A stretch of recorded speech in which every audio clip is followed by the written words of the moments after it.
Alors Izzy, donc Izzy t'as 28 ans et on va parler aujourd'hui de polyamour ou de couple libre. Mais bon, ça on va le préciser tout de suite parce qu'en fait moi j'ai tendance à mélanger les deux alors que ça n'a rien à voir du tout, le polyamour et le couple libre. Qu'est-ce que tu peux nous expliquer la différence entre le couple libre et le polyamour? Alors, c'est pas si différent que ça dans le sens où c'est ce qu'on appelle les relations non monogames. C'est voilà, tout simplement sortir du modèle de la société qui veut que quand tu es en couple, tu te dois exclusivité sexuelle et sentimentale.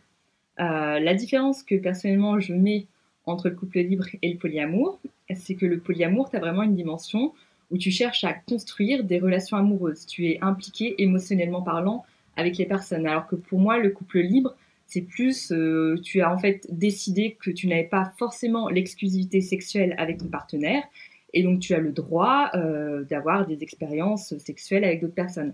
Après, là où les deux peuvent se rejoindre, c'est que tu peux très bien être en couple libre et ne pas avoir que des coups d'un soir. Mais le polyamour, effectivement, tu vas vraiment plus tendre. Enfin, je dirais que naturellement, tu as moins de coups d'un soir en polyamour. Ton but, c'est plus tu t'attaches à quelqu'un, tu développes des sentiments, tu as des relations qui peuvent être hiérarchisées. Généralement, tu as ce qu'on appelle la relation primaire, qui est la personne avec qui tu es en couple durable, avec qui souvent tu vas vivre, tu vas avoir des enfants, tu construis réellement quelque chose. Et après, autour de ça, tu vas avoir des relations secondaires ou tertiaires qui vont être donc entre guillemets moins importantes, parce que tu vas voir ces personnes moins souvent, tu ne vas pas vivre avec elles, ou tu vas vivre des choses différentes. Tu vas aller voir peut-être, par exemple, ça pourrait être quelqu'un que tu vois une fois par mois, ou quelqu'un que tu vois 3, 4 fois par an. Mais alors du coup on peut dire un peu que le couple libre c'est la même chose qu'un couple libertin? Non, pas forcément, parce que le couple libre, c'est plus chacun vit de son côté des aventures, Mais rien ensemble. mais pas forcément effectivement ensemble. Après, dans le polyamour, il y a justement ce qu'on appelle les triades, ou les trouples, le fait de vivre 3 personnes qui sont amoureuses réciproquement les unes des autres, mais c'est quand même pas ce qu'il y a de plus commun. Généralement, le polyamour, c'est t'as un couple principal et après chacun va de son côté vivre des expériences avec d'autres personnes. Après, les personnes peuvent entre elles se connaître. Par exemple, tu peux tout à fait connaître l'amant de ton partenaire, mais que tu ne sois pas relié sentimentalement à cette personne. Juste, tu la connais comme ce serait un ami en fait de ton partenaire. On reparlera après de comment ça se construit un couple en polyamour et s'il y a des règles, etc. On va déjà, toi, depuis combien de temps tu t'es intéressé au polyamour et du moins tu, entre guillemets, si on peut dire, le pratiques ou as décidé de vivre en polyamour? Alors, on va dire que moi, ça fait 2 ans, hein, à peu près, 2 ans et demi même que je suis, on va dire, sensible au polyamour, car dans les faits, ça s'est pas fait du jour au lendemain non plus. Enfin, pour revenir un petit peu sur mon historique personnel, j'étais en couple, on va dire, conventionnel pendant 8 ans, avec donc quelqu'un que j'avais rencontré à mes 18 ans. Bon, voilà, on va dire, on a été séparés au bout de 4 ans. Il y a eu voilà, des histoires de tromperie, ça n'a pas toujours... mais finalement, voilà, au bout de 8 De ans, c'est ça. tromperie, mais pas tant que ça, juste des moments de Non, doute, enfin des moments de bah, lassitude dans un couple ou... mon copain, voilà, mon ex m'a trompé, on a été séparés pendant 6 mois, on s'est remis ensemble, c'est pas du tout ce qui a été la cause au final de notre séparation. On s'est séparés parce que je ne l'aimais plus et je suis tombée aussi amoureuse de quelqu'un d'autre, tout simplement. Et donc après, depuis justement la personne que j'ai rencontrée, m'a un petit peu, bah, c'est cette personne qui m'a parlé du polyamour en premier. Parce qu'à l'époque, je me demandais justement si est-ce que j'avais toujours des sentiments pour mon ex, et il m'a dit bah oui, mais tu pourrais avoir des sentiments pour 2 personnes. Et c'est vrai que pour moi à l'époque, c'était quelque chose de totalement nouveau qu'on me dise tu as le droit d'être amoureuse de 2 personnes. C'est Oui, pas pourquoi illogique. le cœur, il devrait aimer qu'une seule personne alors Bah qu'on peut aimer plein exactement. de gens? Surtout, voilà, moi l'analogie que j'aime bien faire, c'est que quand on est parent, qu'on a plusieurs enfants, on a un premier enfant, quand on en a un deuxième.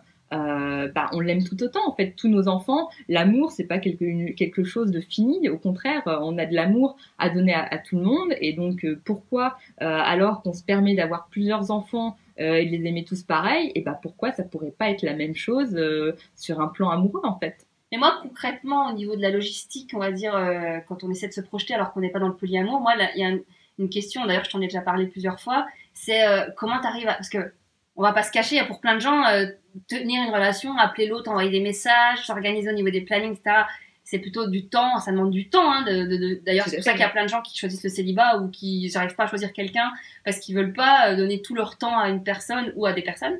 Mais là, du coup, de choisir d'en aimer deux, donc on est vraiment dans l'amour, d'avoir des sentiments pour plusieurs personnes, est-ce que c'est pas chiant à gérer? Ah bah c'est sûr que, voilà, comme je te l'ai dit, l'amour est quelque chose que je considère comme infini. Par contre, le temps et l'énergie, ça, c'est pas infini. Ouais. Donc c'est sûr que oui, tu ne peux pas raisonnablement être dans 36 000 relations. Personnellement, je trouve que effectivement, moi, je suis dans le cas parce que aussi, c'est pas forcément. Enfin, le polyamour, t'as plein de façons de le vivre. Moi, je suis dans un cas effectivement où j'ai une relation primaire, donc un couple, quelqu'un avec qui je vis. L'élu. Voilà, entre guillemets, c'est ça. L'élu avec qui je vis au quotidien, je me projette, j'ai des plans de vie, je m'imagine avoir des enfants avec lui un jour. Et après, les autres relations sont secondaires. Donc, clairement, j'ai une hiérarchie au niveau du temps. Le principal de mon temps, mes projets, que ce soit là, d'aller en week-end, en vacances, de passer du temps avec la personne, c'est avec mon primaire, comme on dit.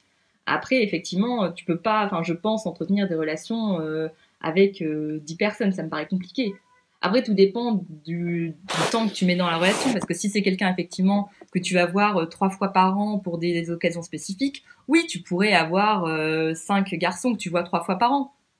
Tout dépend effectivement. Si tu veux plutôt une relation secondaire, quelqu'un qui habite dans ta ville, que tu vas voir peut-être 3 fois par mois, c'est sûr que oui, c'est plus énergivore, mais comme tes amis en quelque sorte. Des amis proches que tu vas voir souvent. Mais du coup, l'élu en question actuellement, le primaire, est-ce que lui, il était sur le polyamour? Est-ce que c'était quelque chose qu'il pratiquait, que tu as rencontré dans un truc de polyamour?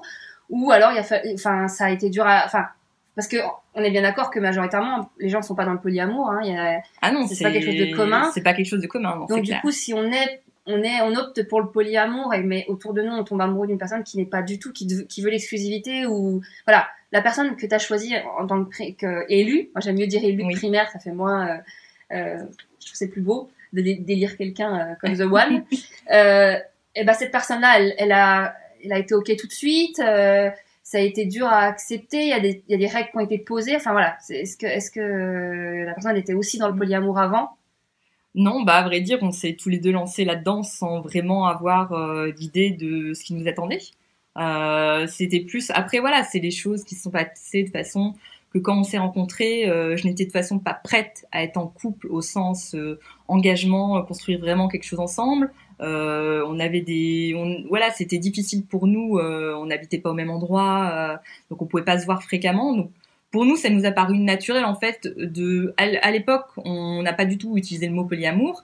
Justement, on était plutôt sur ce que je considère comme du couple libre, on continue à se voir parce que clairement il y avait une attirance, on avait envie de continuer à se croiser, mais on n'était pas prêt à réellement prendre des engagements. Enfin moi surtout, je voulais garder ma liberté en fait. Donc j'étais nouvellement célibataire parce que j'avais donc quitté mon ex avec qui j'avais été 8 ans. J'étais dans cette phase où j'avais envie d'être d'être célibataire tout simplement, de prendre du temps pour moi, de profiter, de faire des rencontres. Et clairement, j'étais pas prête à faire un trait sur ça. Donc lui, c'est parti plus du principe qu'il a accepté que j'en étais à cette phase-là de ma vie. Lui, tout de suite, il m'a dit que ça le dérangeait pas parce que de toute façon, il croyait pas fondamentalement à la fidélité. En termes de fidélité sexuelle, pour lui, c'était un peu une aberration. Donc ça le dérangeait pas.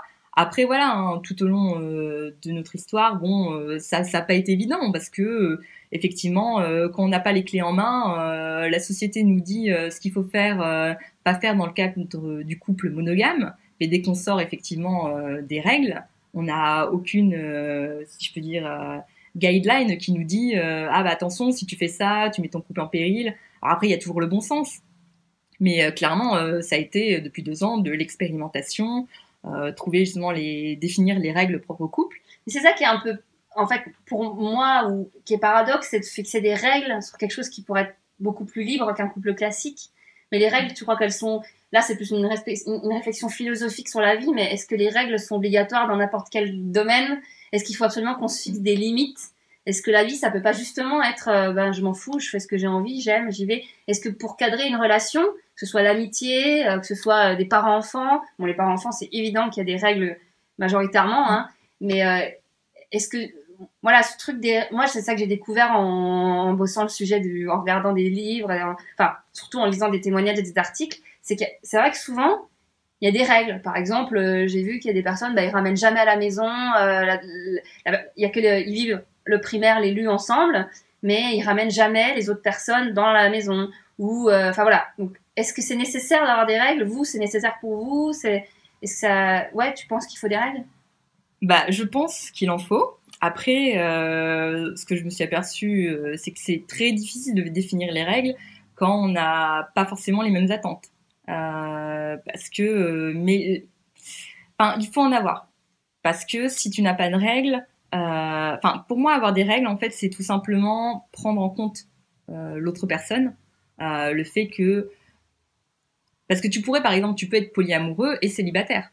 Oui, oui, oui. Voilà, tu peux enfin, moi personnellement, par exemple, je me définis comme polyamoureuse comme une part de mon identité sexuelle. C'est-à-dire que je ressens le besoin.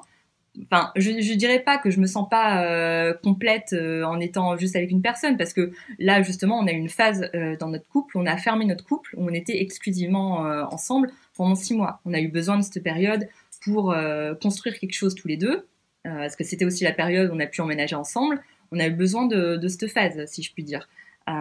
Mais effectivement, si t'es célibataire, tu fais tout ce que tu veux, entre guillemets, t'en as rien à foutre de personne, mais à partir du moment où tu décides de construire quelque chose avec quelqu'un, il y a l'autre qui est là, il a des sentiments, et tu dois prendre en compte la façon dont il se sent.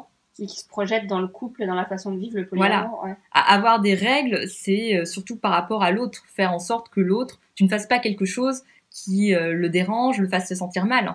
Je pense que c'est pour ça que les règles sont là. Après, le problème des règles, comme tu dis, c'est que oui, tu t'imagines que le polyamour, c'est pour avoir une certaine liberté. Et moi, la première, je vis souvent des moments de frustration quand je m'aperçois qu'il faut mettre, enfin est-ce qu'il faut réellement? C'est que pour que l'autre justement se sente bien, il faut que tu respectes certaines limites.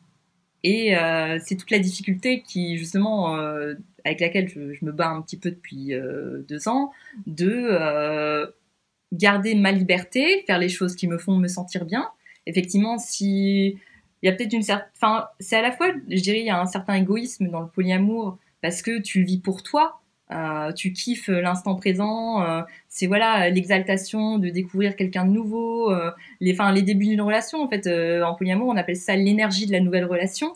Le fait que quand tu rencontres quelqu'un, bah oui, t'as les papillons au ventre, c'est génial, t'apprends à connaître la personne.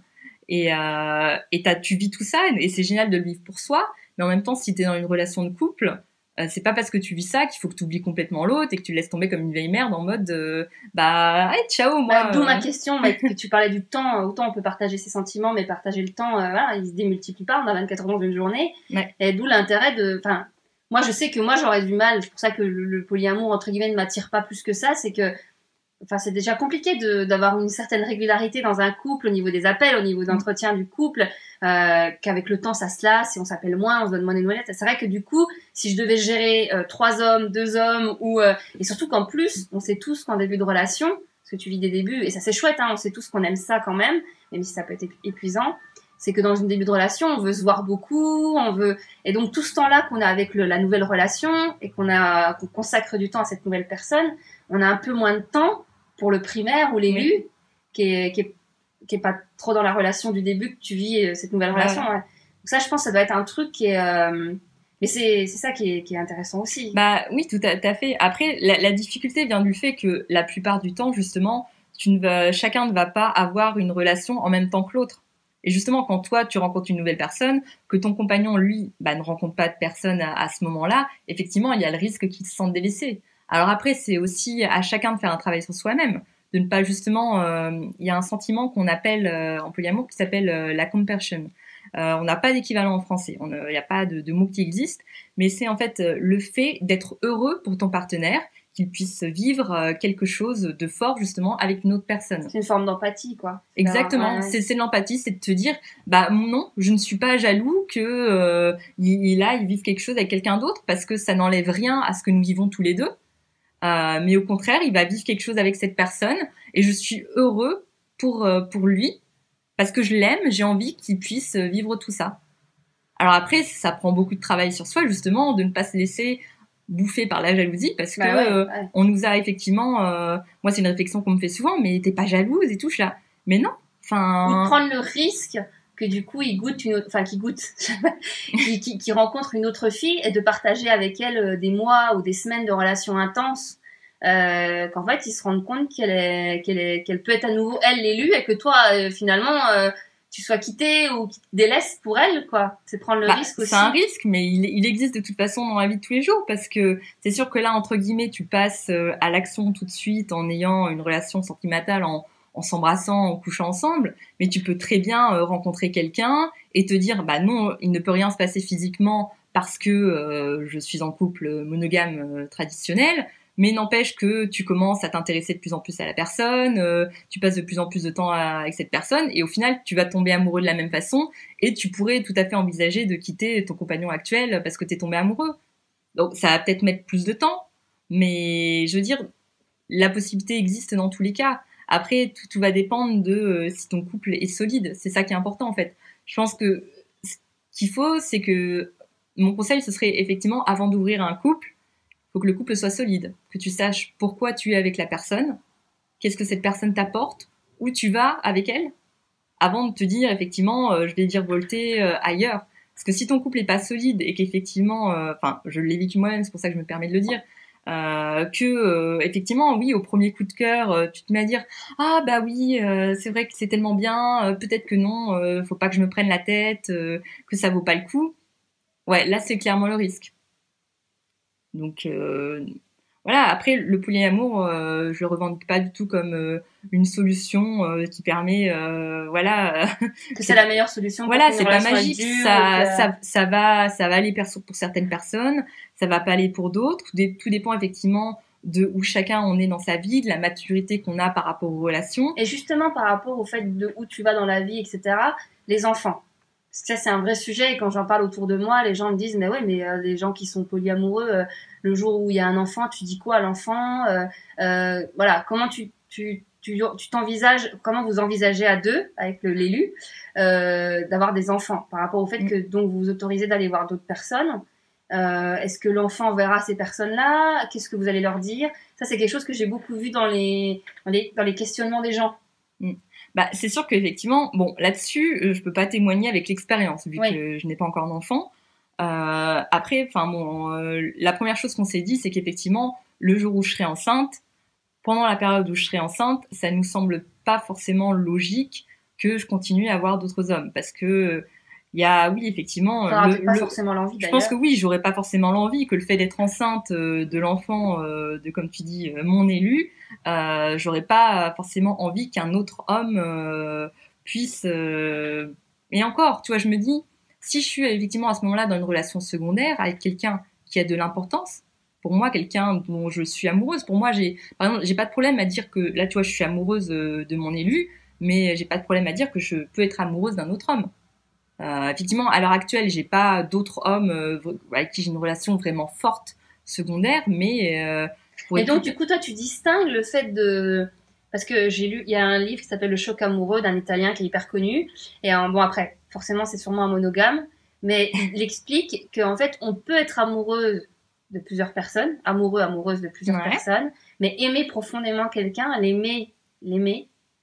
Il distingue vraiment, moi je sais que j'ai toujours fait ça aussi, j'ai toujours distingué le fait d'avoir le fait de tomber amoureux, qui correspond aux premières sensations des premiers mois, sans vraiment connaître complètement l'autre.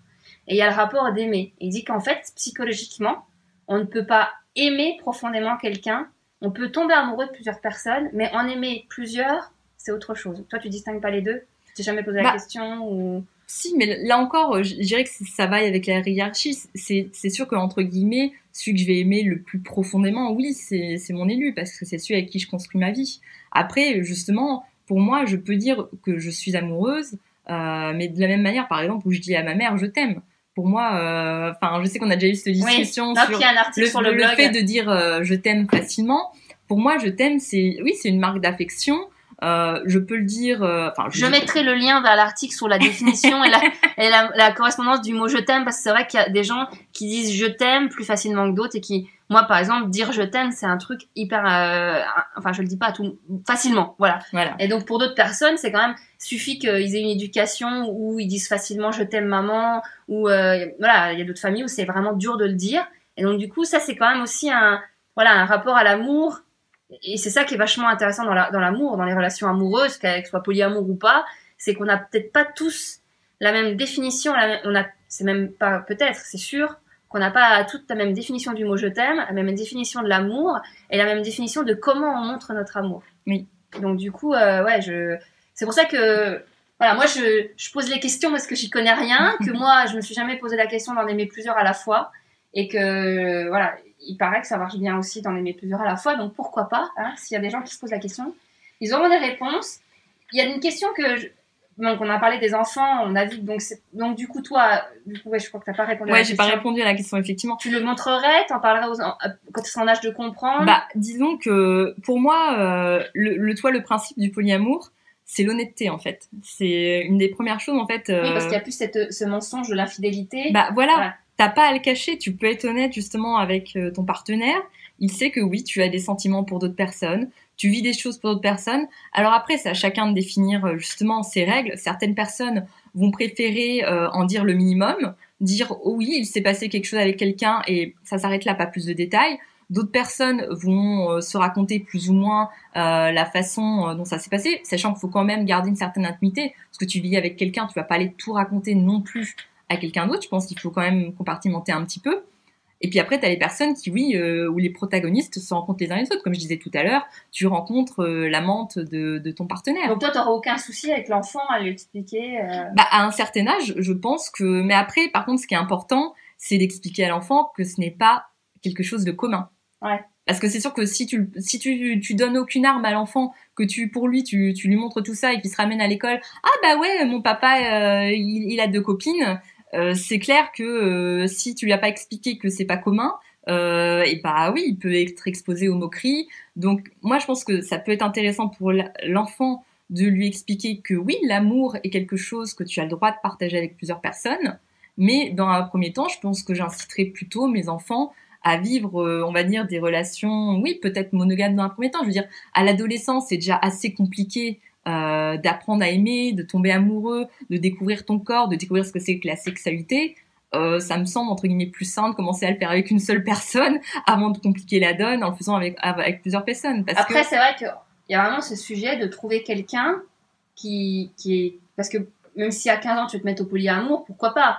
Mais il faut voir le mal que ça peut faire aux gens qui sont pas prêts à vivre du polyamour et à se dire bah attends mais non moi je veux pas te partager, je veux pas te voir avec une autre femme. À tout âge, c'est le gros problème auquel moi aussi on va dire que par exemple mes derniers coups de cœur c'était des hommes qui n'étaient pas en polyamour. Quand je les rencontrais ils étaient célibataires et donc bah en tant que célibataire bah eux c'était pas un problème. Alors après tu vois j'ai été honnête tout de suite avec eux, je leur dis bon par contre je te préviens tout de suite, j'ai un copain donc entre toi et moi ce sera jamais enfin je pourrais pas être ta copine, on pourra pas construire quelque chose de sérieux, j'ai déjà ça avec quelqu'un d'autre.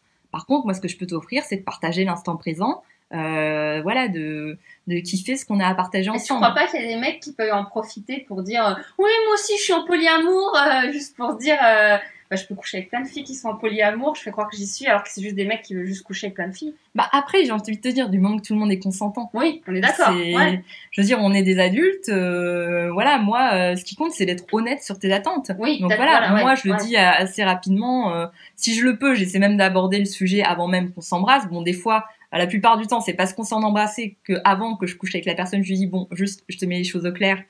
J'ai quelqu'un dans ma vie. Voilà j'ai quelqu'un dans ma vie pour que la personne justement s'emballe pas.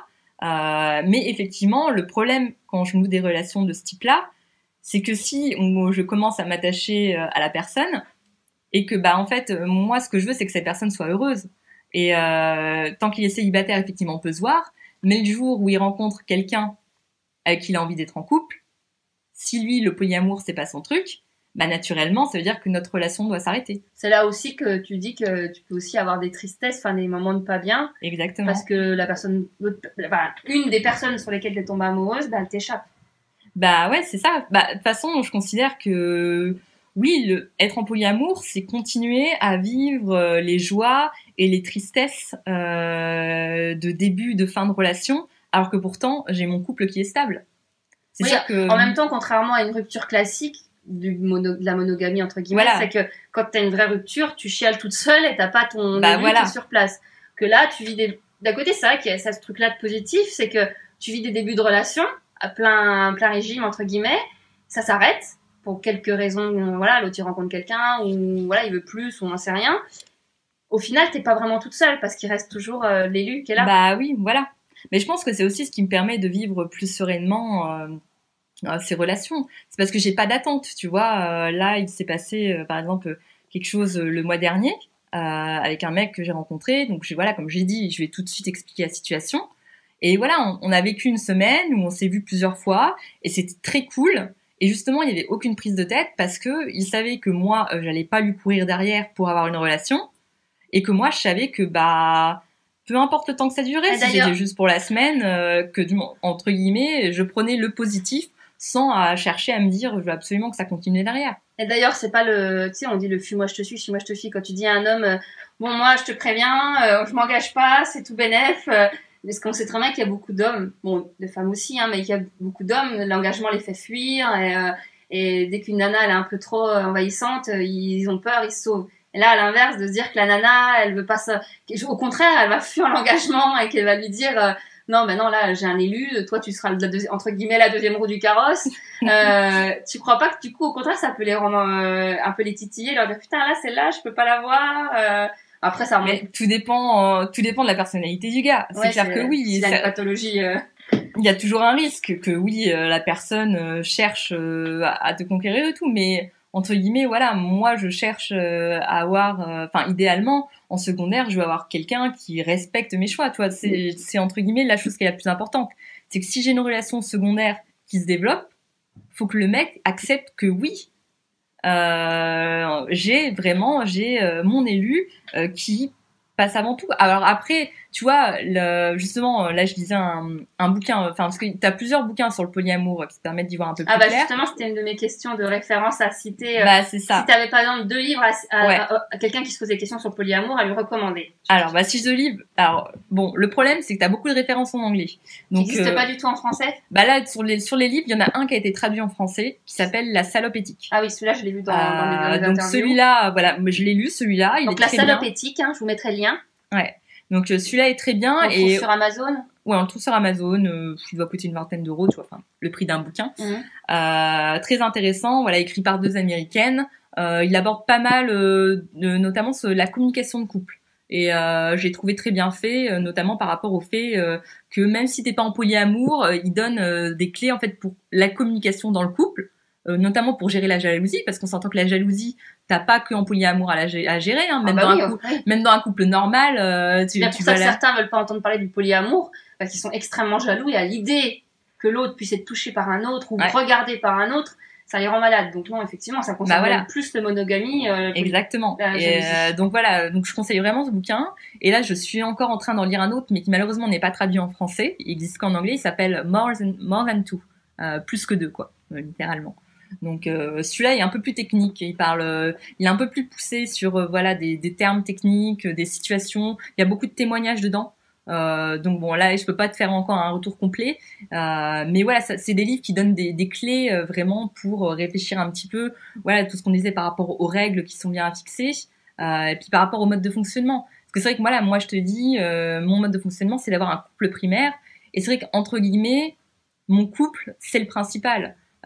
Justement, là, on est dans une période où mon partenaire a encore un peu peur du polyamour sur certains points. Donc, on est en train de faire des ajustements. De mon côté, ça me demande des efforts parce que moi, je sais que j'aimerais le vivre plus librement. Et il y a une certaine frustration à devoir, entre guillemets, niveler par le bas la façon dont j'aimerais vivre les choses pour respecter la sensibilité de mon partenaire. Mais justement, je le fais parce que je l'aime et que je veux pas le perdre et que c'est lui qui passe en premier. Donc qu'on soit en polyamour ou en monogamie, ou ça demande quand même de faire des concessions, des compromis. Je dirais à partir du moment où on est en couple, oui. Ouais, d'accord. Parce que voilà, être polyamoureux, tu peux être polyamoureux célibataire. Tu peux décider de ne t'engager dans aucune relation et d'avoir plusieurs relations parallèles où aucune n'a plus d'importance qu'une autre. Et voilà. Mais toi, t'as rencontré beaucoup de polyamoureux, ou du moins je t'ai renseigné, je sais pas parce que j'ai vu qu'il y avait des associations à Lille, des personnes qui se réunissaient tous les 15 jours. Bah, il y en a même à Paris, par mois, il y a c'est ce qu'on appelle les cafés polis, en fait, où oui, dans un café, les gens se réunissent justement pour partager leurs expériences, en parler. Donc, je pense que ça peut être très intéressant, justement, si on se pose des questions, d'aller à ce genre de café. Parce que... Ça peut être une occasion d'en rencontrer quand on est célibataire. Exactement.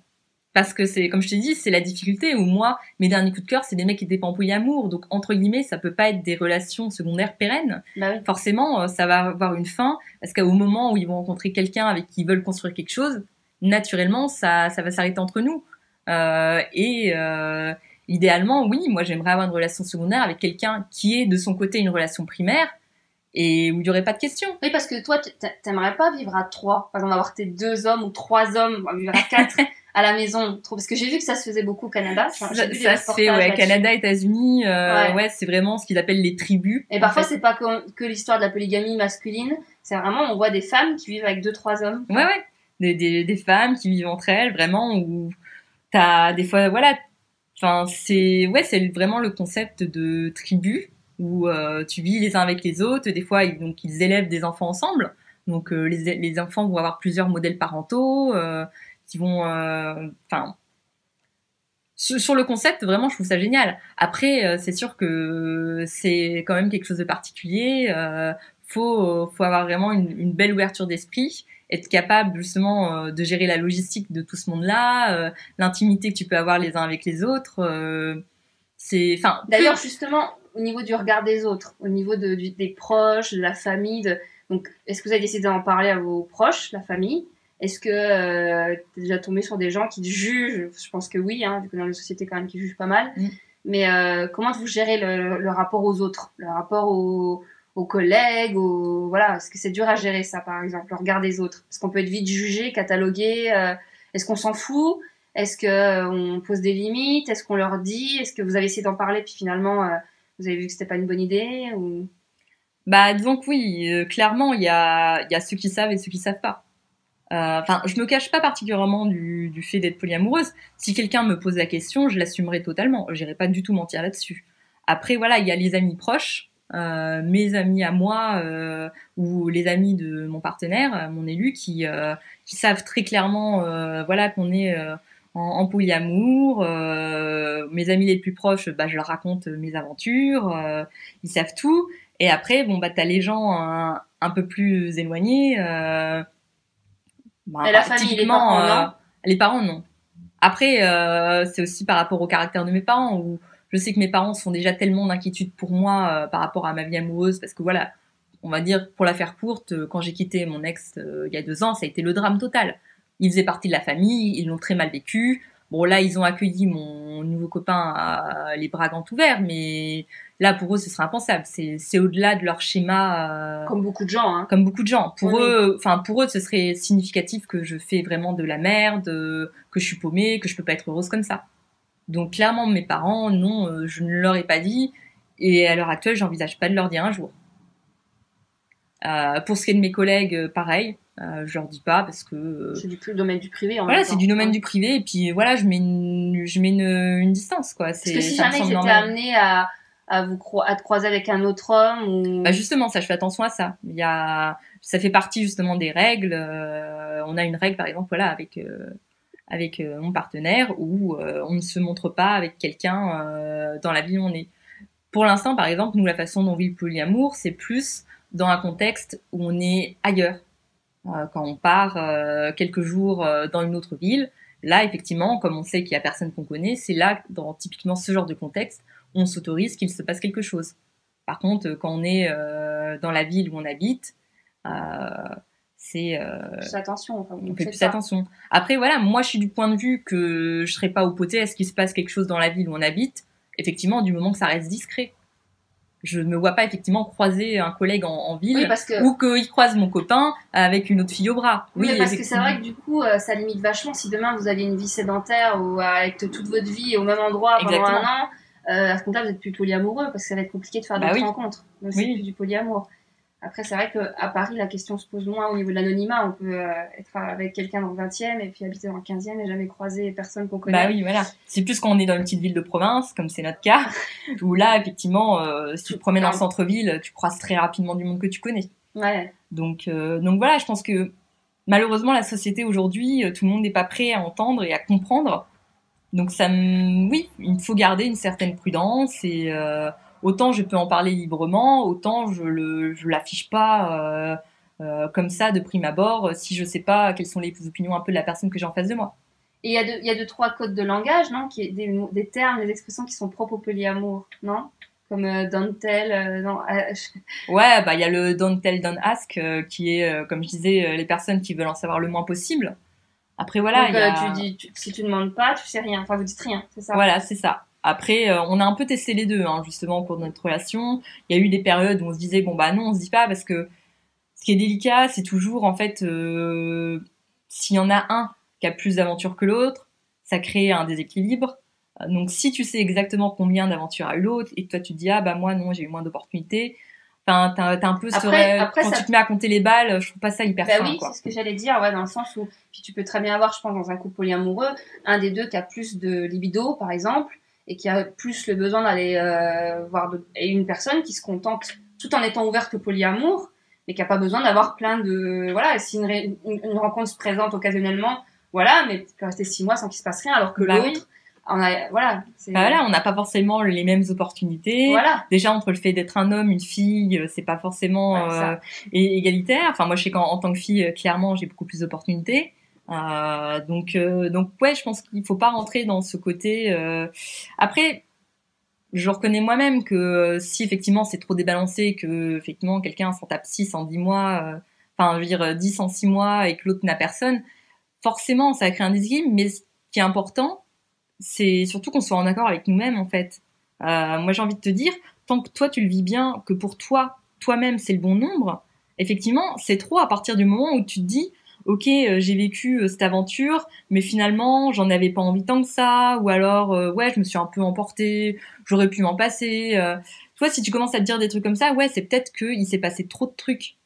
Ouais. Mais si toi, t'as vécu une aventure avec quelqu'un et que tu te sens bien, que pour toi surtout ça ne change rien dans ton couple, bah c'est l'essentiel, j'ai envie de te dire.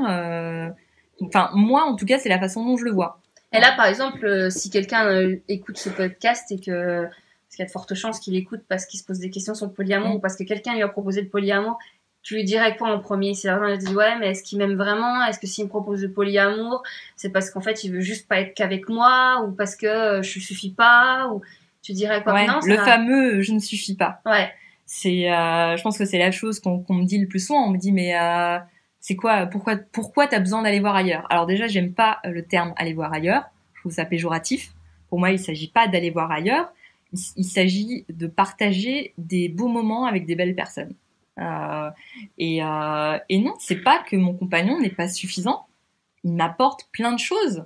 Il m'apporte la stabilité. Avec lui, je suis heureuse, je l'aime. Enfin, voilà, sans rentrer dans les détails, au lit, c'est génial, ça se passe super bien. Oui, donc c'est pas vraiment. On a les mêmes valeurs de vie. On sait tous les deux où on veut aller dans nos vies, la façon dont on veut construire nos vies, l'éducation qu'on va apporter à nos enfants. Je veux dire, on est raccord sur plein de choses. Et j'ai aucun doute que c'est avec lui que je veux construire ma vie. Mais pourtant, ouais, j'ai envie de partager des choses avec d'autres. Parce que, oui, Est-ce que tu crois que ça correspond à la société où on veut tout? On veut pas faire un choix et on se dit, ben, parce que c'est vrai qu'on dit tout le temps que là, entre guillemets, on se sépare facilement parce qu'il y a l'histoire des relations jetables, on a une société de consommation. Et du coup, de vouloir être dans le polyamour, c'est dire n'en avoir jamais assez. Dire, voilà, je peux pas me contenter de ce seul amour de lui, c'est que j'en ai besoin de plein d'autres aussi. Je veux pas me priver, je veux pas me frustrer de tous les autres amours que je pourrais avoir. Il y a un peu de ça, non? Bah, je pense, mais il y a aussi le fait, surtout pour moi, enfin, le polyamour, c'est aussi ne pas mettre de pression sur une seule personne, parce que tu vois, quand t'attends ton prince charmant, justement, tu t'attends à ce que il arrive sur son fier destrier blanc et qu'il te complète, parce que c'est ta moitié. Alors déjà, le concept de la moitié, ça m'énerve. Moi, j'ai jamais dit, je l'ai dit d'ailleurs dans d'autres interviews, dans d'autres témoignages, c'est que on n'est pas la moitié de quelqu'un. Non, on est quelqu'un. 1 + 1 qui fait 2 si on fait un couple. Mais on n'est pas la moitié de quelqu'un. Exactement, on est bien d'accord là-dessus.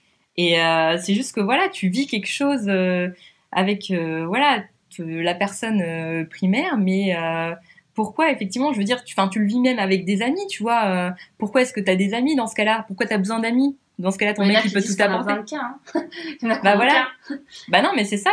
Mais t'as besoin. Pour moi, c'est le fait que le contact humain t'apporte toujours quelque chose. Et que là, tu grandis au contact des personnes différentes que tu rencontres. Oui, c'est vrai.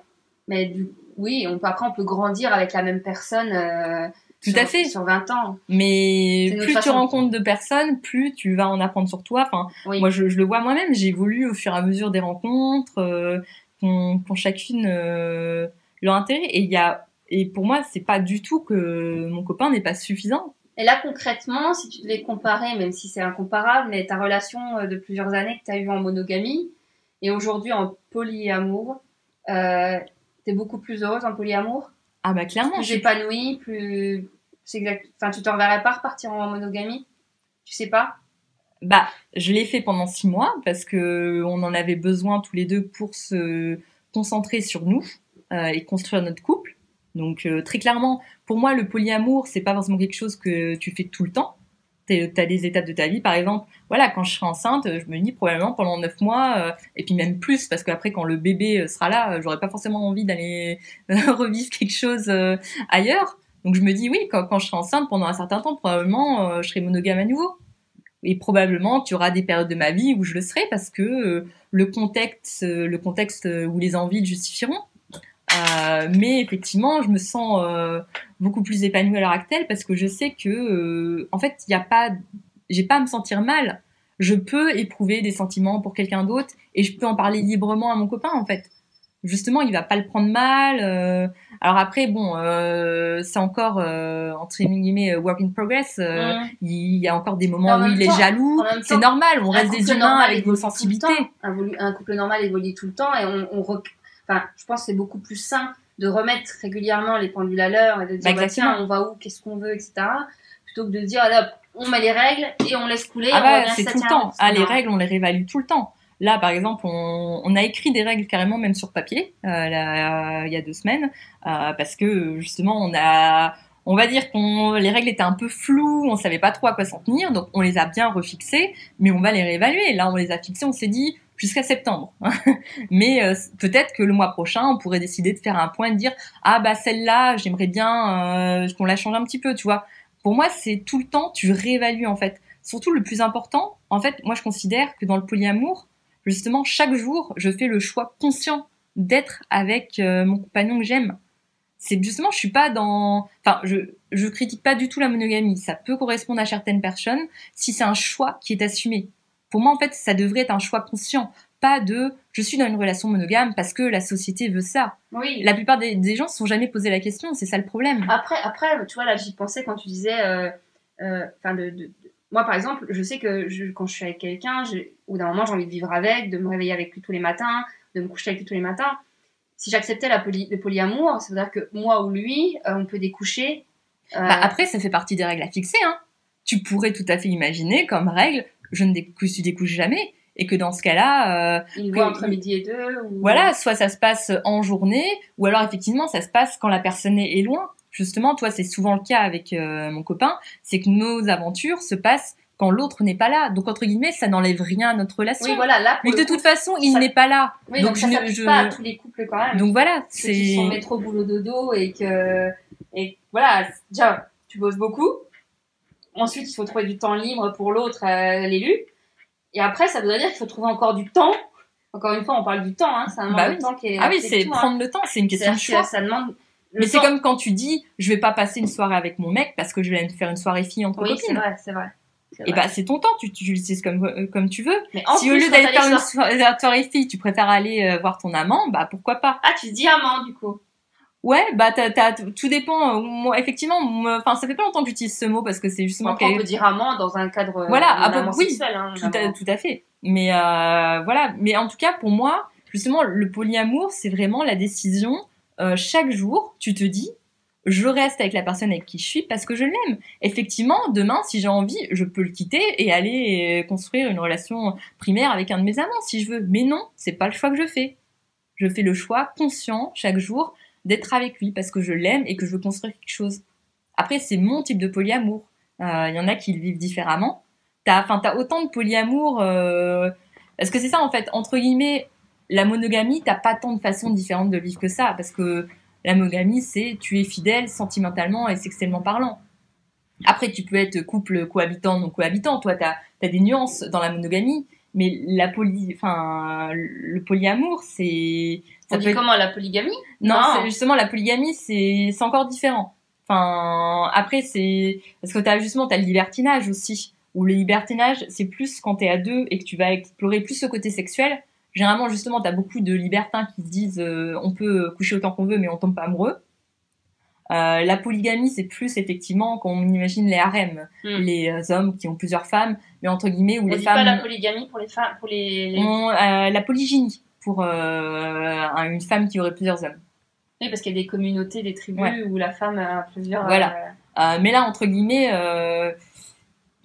j'aime pas, on n'utilise pas ce terme de polygamie parce que entre guillemets, tu vois, t'as un peu une relation où la personne qui a plusieurs amants, c'est elle qui décide un peu, et puis les autres, ils ont pas trop leur mot à dire, ils ont pas le droit d'avoir quelqu'un en plus, tu vois. Ouais. Enfin, c'est moins libre. Alors vraiment, le polyamour, c'est le côté les deux personnes sont sur un pied d'égalité et décident ensemble.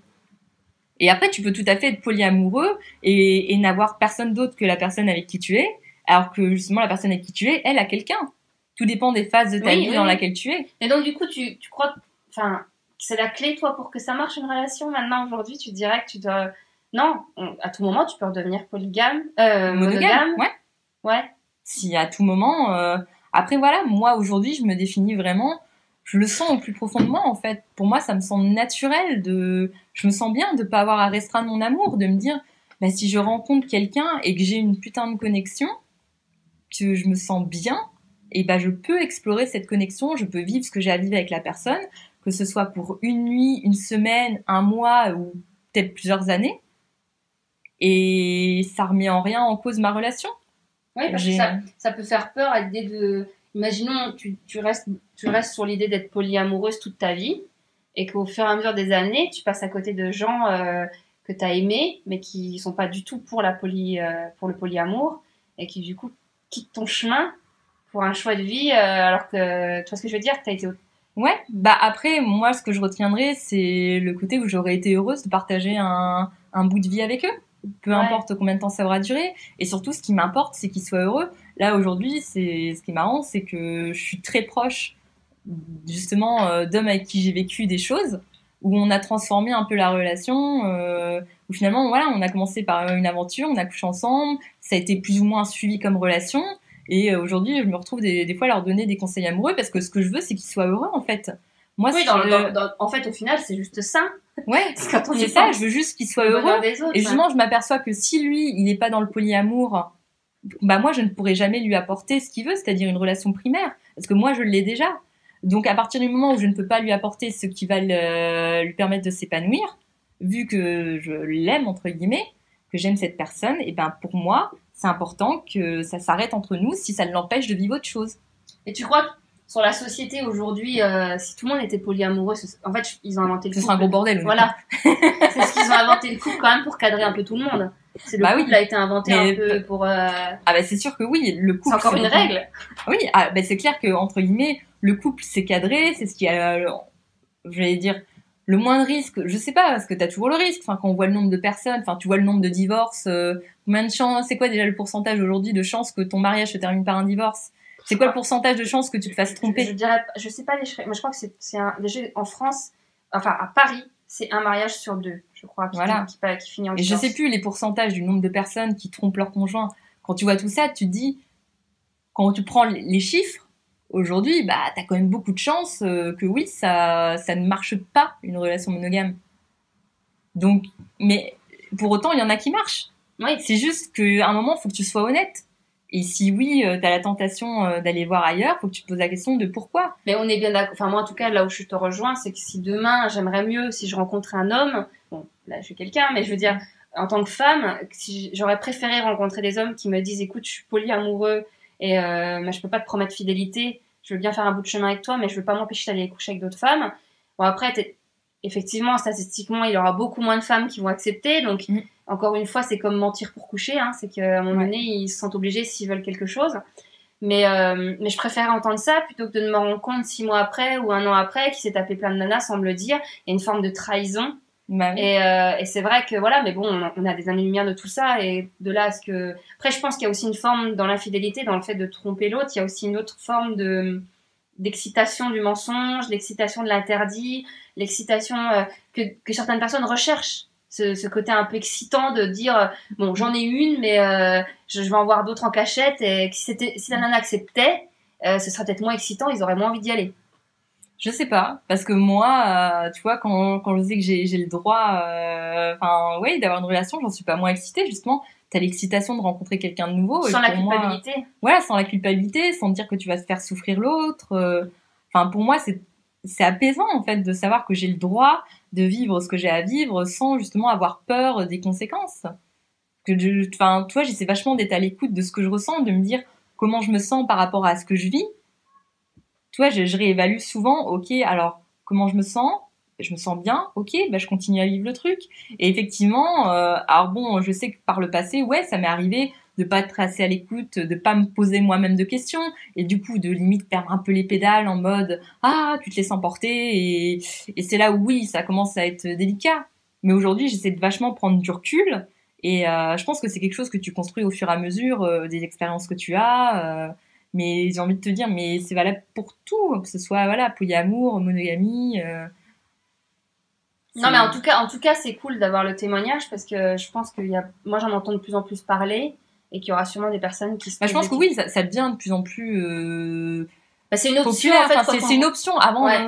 on en entendait jamais parler. Moi, voilà, c'est quelqu'un qui m'en a parlé. Et puis c'est vrai que bah, vu que je suis dedans maintenant, je rencontre de plus en plus de personnes qui ont ce mode de vie.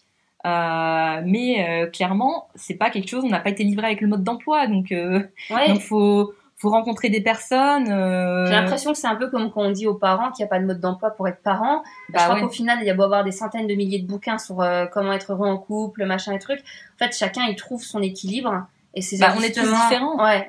Et puis même, on a tous un passé différent. Voilà, on a un passé différent. Même dans un couple, on n'a pas forcément les mêmes besoins aussi. Parce que justement, par rapport au fait de définir des règles, il se peut qu'on n'ait pas les mêmes besoins, que effectivement, comme tu dis, un des partenaires ait une libido plus importante que l'autre, qu'il y en a un qui ait besoin de plus avoir un sentiment amoureux pour qu'il se passe quelque chose, alors que l'autre, il va plus être dans la recherche de partager quelque chose sur l'instant, mais sans forcément être amoureux. Je veux dire, si tu viens de rencontrer la personne, t'es pas amoureux.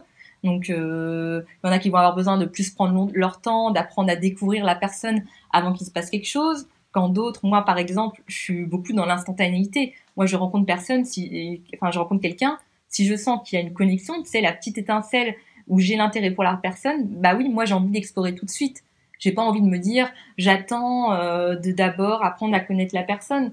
Enfin, ça pourrait être un autre sujet sur comment on construit une relation. Et voilà. Parce que longtemps, on a dit aux femmes, bon, c'est un autre sujet, hein, c'est un autre sujet qu'il faudrait qu'on aborde à plusieurs filles, mais sur le coucher le premier soir, prendre son temps, parce qu'on peut voir qu'il y a quand même encore aujourd'hui, et moi, en écoutant des youtubeuses ou en lisant des articles sur les adolescents aujourd'hui, je pensais que justement, on avait passé outre ce côté de coucher le premier soir, est-ce que c'est important pour construire une relation ? En fait, non, si vous êtes jeune et nous écoutez, allez-y, hein, vous s'en serez pas. Après, si t'es pas prête, que c'est la première fois, prends ton temps. Mais faut être prêt, c'est tout. Après, faut rien attendre, faut juste être prêt. Parce que parfois, on attend 6 mois, et puis au bout des 6 mois, on est déçu. Et l'autre, en fait, ça s'avère être un gros connard, parce qu'en parallèle, il couchait avec d'autres filles, parce qu'il attendait, mais pas vraiment. Donc non, bref, ça peut être encore un sujet à une autre discussion. Oui, voilà. Mais c'est vrai que moi, tu vois, je le vois justement le fait que parce que justement j'ai mon couple, bah il y a rien qui m'empêche justement de vivre le moment présent avec un gars comme ça. Finalement. Tu sais quoi, ça va faire 1 heure. Ouais, ça va faire 1 heure. Bon bah sinon un dernier mot à ajouter parce qu'en fait, bon moi j'ai pas tout retenu, mais il y avait plein de termes, un langage spécifique au polyamour. Ouais. Et je les ai pas eu le temps de les noter, mais si t'en as 2-3 qui te viennent à l'esprit là dans les termes, des mots très spécifiques. Bon, il y a le primaire. Voilà, le concept de hiérarchie, relation primaire, secondaire. Dantel, don't ask. L'énergie de la nouvelle relation, donc les papillons que t'as dans le ventre quand tu rencontres quelqu'un. Mais ça c'est valable aussi pour la monogamie, hein. Oui, tout à fait. Mais sinon non, ça y a rien qui te vient à l'esprit là comme ça. Non, bah voilà. Après, comme tu dis, il y a la différence entre couple libre, couple ouvert, polyamour, couple libertin. Voilà, hein, t'as plein. En tout cas, n'hésitez pas si vous avez des questions. Hein, je transmettrai à Izzy.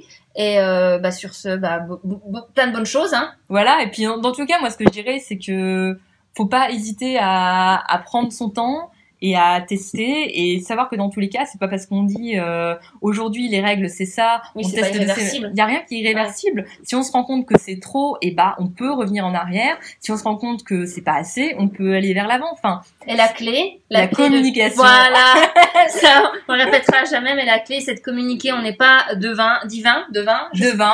On peut pas savoir ce qu'il y a dans la tête de l'autre, donc faut lui demander. Voilà, on peut pas savoir que l'autre ce qu'il ressent, et parfois certaines personnes ont du mal à exprimer ce qu'elles ressentent par peur de bloquer l'autre ou de le blesser. Donc ne pas hésiter à poser des questions à l'autre, à lui demander si tout va bien, même s'il faut le faire par mail ou par texto ou par WhatsApp parce que l'autre a du mal à s'exprimer physiquement. Mais en tout cas, la clé, qu'elle soit en polyamour, en monogamie, en libertinage, c'est quand même de communiquer. Je pense que voilà, on va rester là-dessus. Voilà, on est d'accord. Vive la communication, vive l'amour. Voilà. Salut, merci.